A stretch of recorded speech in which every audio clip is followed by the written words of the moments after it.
안녕하세요. 정한쌤입니다. 바로 선생님을 이어서 하고 있는 거긴 하지만 어쨌든 지금은 6강째고요. 6강 화법 이론에 대해서 이제 간단하게 설명드리는 시간이네요. 자,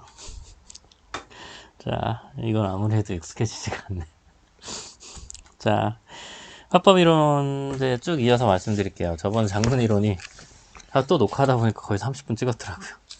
죄송합니다. 이건 진짜 빨리 해가지고 15분 안에 끝내도록 할게요. 그렇게 중요한 내용도 아니고 어려운 내용도 아닌데 왜 이렇게 말이 많은지 모르겠네. 자, 화법은 이제 하시면 되고, 요거 보시라고 말씀드렸어요. 스피치 세계사라는 책 광고하는 거 아닙니다. 그냥 좋은 책이에요, 이 책. 스피치 세계사라는 책 해서 좀 읽어보시면 좋겠고, 이제 화법 이론 들어갈게요. 화법 이론은. 자, 화법 들어가면, 장문도 마찬가지고 화법도 마찬가지라고 그랬습니다. 크게 세 가지 파트로 나뉜다. 장문도 화법도 둘 다 장문과 화법의 개념이 나오고 그 다음에 과정이 나오고 그 다음에 종류가 나옵니다. 지난번에 말씀드렸다시피 장문에서도 개념이 있고 과정이 있고 종류가 있는데 종류는 여러분들이 다 안다고 생각하고 빼버렸습니다. 아예 정보 전달의 글쓰기 뭐 이런 것들 다 빼버린 거예요. 그래서 실제로 장문 공부하실 때는 개념하고 과정인데 개념에서도 볼 건 없고 과정만 보시면 된다. 그래가지고 글 쓰는 과정이 뭐 정보를 수집하고 조직하고 어쩌고저쩌고 하는 거, 요 정도만 좀 공부를 하시면 되는 거고 나머지는 다 그냥 정말 주변적인 거고요. 화법에서도 똑같이 개념이 있고 과정이 있고 종류가 있는데 얘는 뭐가 제일 중요하냐면 세 번째 종류가 제일 중요합니다. 화법에서도 개념이 있고 화법의 과정이 있고 화법의 종류가 있는데 얘는 이 종류가 가장 중요해요. 모든 모의고사 문제가 요걸 바탕으로 나와요. 그러니까 종류는 좀 중요하게 공부를 하시면 되고 나머지는 항상 하는 얘기지만 정말로 공부할 게 별로 없습니다.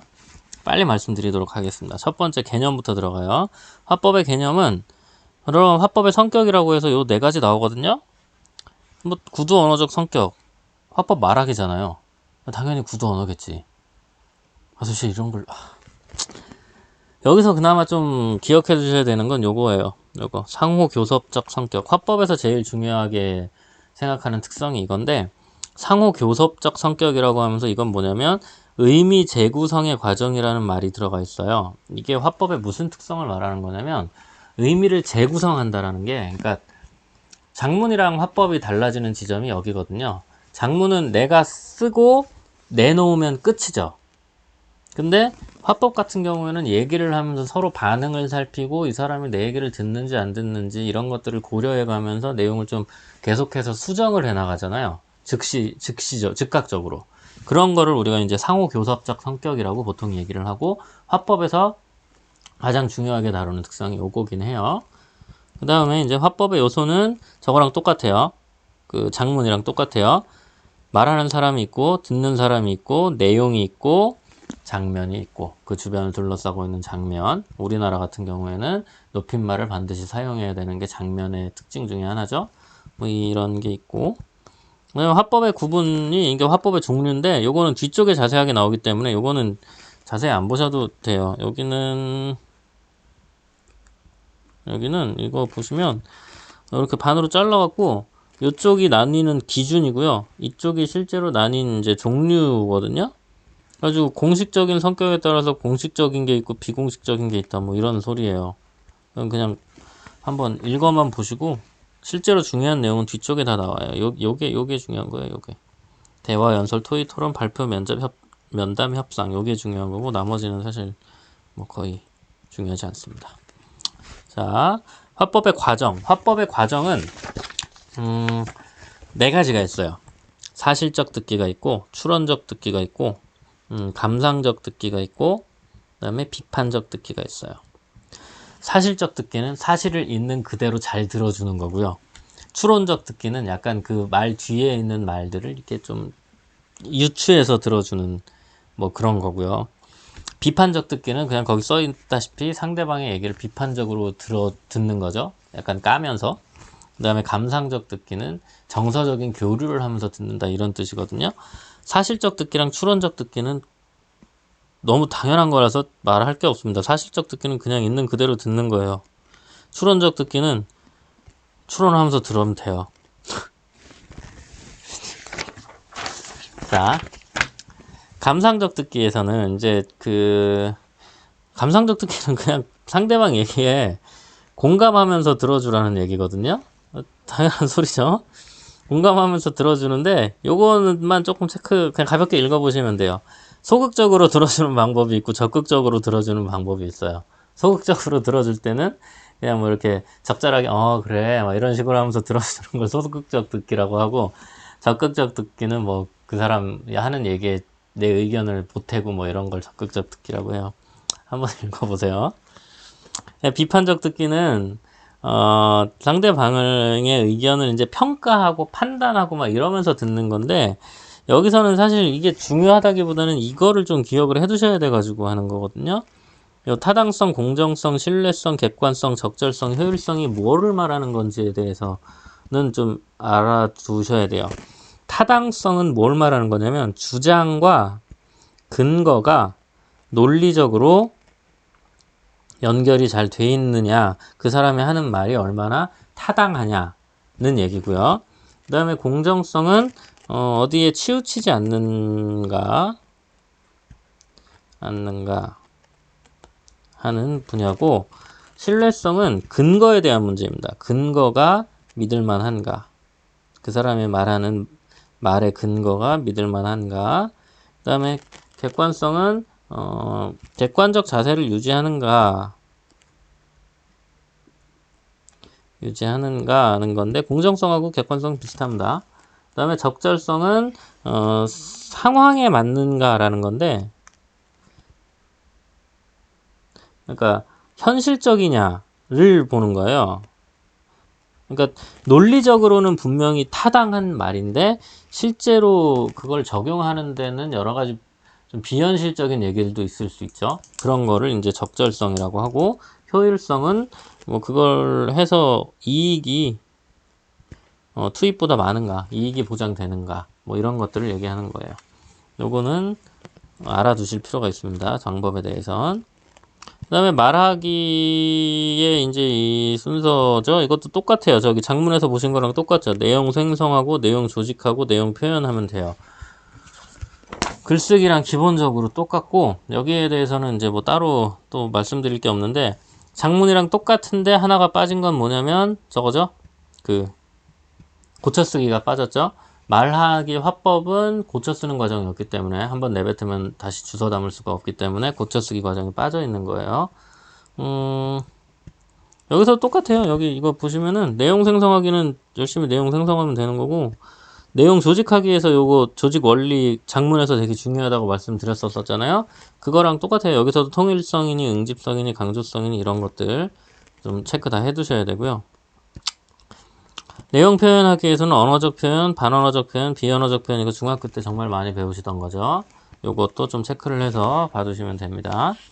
이게 말이 쉽지 실제로 발표하실 때는 좀 잘 못하시는 분들이 되게 많잖아요. 그런 거 다 고쳐드릴 거예요, 이번에. 자, 요거는 좀 보셔야 됩니다. 화법의 대인관계 형성 원리. 이거는 좀 쓸데없이 복잡하게 만들어 놓긴 했는데, 어쨌든 약간 좀 이론적인 내용이 들어가 있어서 봐두셔야 돼요.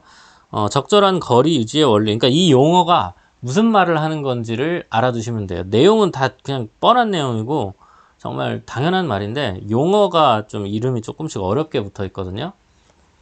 적절한 거리 유지의 원리는 적절하게 그 사람이랑 거리를 유지하라는 거예요. 그러니까 학교에서도 마찬가지인데, 친구들하고 얘기할 때 너무 방어적으로 얘기하는 친구도 있고, 그러니까 전혀 자신의 마음을 열지 않고, 또는 때로는 너무 이렇게 막 적극적으로 다가오고 막 이래가지고 부담스럽고 좀 귀찮고 이런 경우도 있잖아요.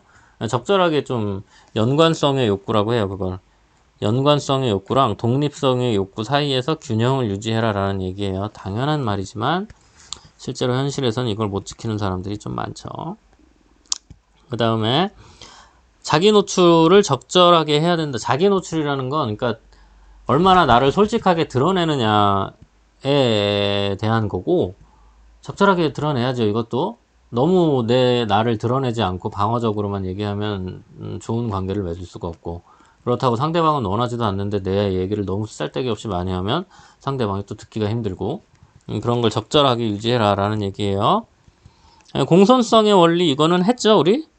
그 작년 2학기 때 했던 것 같은데, 요령의 경률, 관용의 경률 어쩌고 저쩌고 하는 거, 요거는 했던 거기 때문에 넘어갈게요. 요거는. 그 다음에 이제 협력의 원리는 이제 위에 있는 거랑 비슷해요. 공손성의 원리랑 비슷한데, 요 양의 경률, 질의 경률, 관련성의 경률, 태도의 경률이라고 그래서 적절한 양을 얘기해야 되고 진실된 얘기를 해야 되고 뭐 그런 얘기예요. 이거 그냥 읽어보시면 되고, 요거는 좀 체크해서 기억해 두셔야 돼요. 요거 대화 함축은, 그러니까 협력의 원리에 예를 들어서 양의 경률이 있죠. 양의 경률이라는 건 우리가 얘기하는데 필요한 만큼만 얘기하면 되지 투머치 하면 안 된다는 그런 경률이란 말이에요. 그런데 이걸 의도적으로 어겨서 상대방한테 어떤 오히려 의도를 전달하는 거죠. 그러니까 원래 보통 상황이라면 그렇게까지 자세하게 얘기할 필요가 없는데, 원래 그렇게 얘기하는 사람도 아닌데 갑자기 오늘따라 엄청 그 일에 대해서 자세하게 얘기를 해. 그러면 상대방이 뭔가 미루어 짐작할 수 있는 거죠. 아, 이게 되게 중요한 일인가 보네? 라고 이제 짐작하고 굳이 얘기하지 않아도 이제 그런 어떤 의도가 전달이 될 수 있다는 거죠. 그런 걸 대화 함축이라고 해요. 그러니까 여기 협력의 원리에 있는 이런 것들을 일부러 어기는 거죠. 관련성의 경률 같은 것도 마찬가지인데, 지금 우리가 얘기하고 있는 거랑 관련된 이야기만 해야 되는 게 관련성의 경률인데 일부러 그걸 어기는 거야. 우리가 대화를 하는데 뭐 같이 뭐 점심때 뭐 먹을지에 대해서 막 얘기를 하고 있는데 갑자기 막 계속 딴소리를 계속 한다는 건 상대방한테 아, 이제 그만하고 빨리 정해라 라는 의미를 전달하는 걸 수 있다는 거죠. 그런 걸 대화 함축이라고 해요. 일부러 어긋나게 만드는 거. 그다음에 적절성의 원리, 순환성의 원리, 관련성의 원리, 이런 것들이 있습니다. 자, 다음부터는 이제 화법의 종류가 나와요. 화법의 종류. 화법의 종류에는 대화, 이거는 그냥 외우시는 게 좋아요. 화법의 종류 7가지 있습니다. 대화, 연설, 토의, 뒤에 보시면 다 나옵니다. 토론, 발표, 면접, 면담. 이렇게 7가지가 보통 나와요. 이거 말고도 더 있긴 하죠, 당연히. 우리가 말하는 상황은 되게 여러 가지가 있지만 거의 요것만 나와요. 이 7가지는 좀 기억을 좀 해두셔야 되는데 실제로 공부할 건 그렇게 많지 않아요. 맨 처음에 대화는요, 우리 평소에 그 대화하는 거거든요. 그걸 대화라고 하고, 이거는 그냥 읽어보시면 당연한 얘기가 들어있어서 그냥 넘어갈게요. 대화는 넘어가고 다 아시는 내용이에요. 순서를 뭐 그 사람이 얘기하고 난 다음에 내가 얘기를 해야 된다든가 뭐 이런 그런 당연한 얘기들이 들어가 있고, 그 다음에 연설은 연설하는 거예요. 이것도 넘어갈게요. 연설 그냥 연설하는 겁니다. 그 다음에 이제 어디야, 네, 다 연설이구나. 토의부터는 조금 보셔야 되는데, 토의하고 토론하고 같이 묶이죠. 토의에서는 이제 아시다시피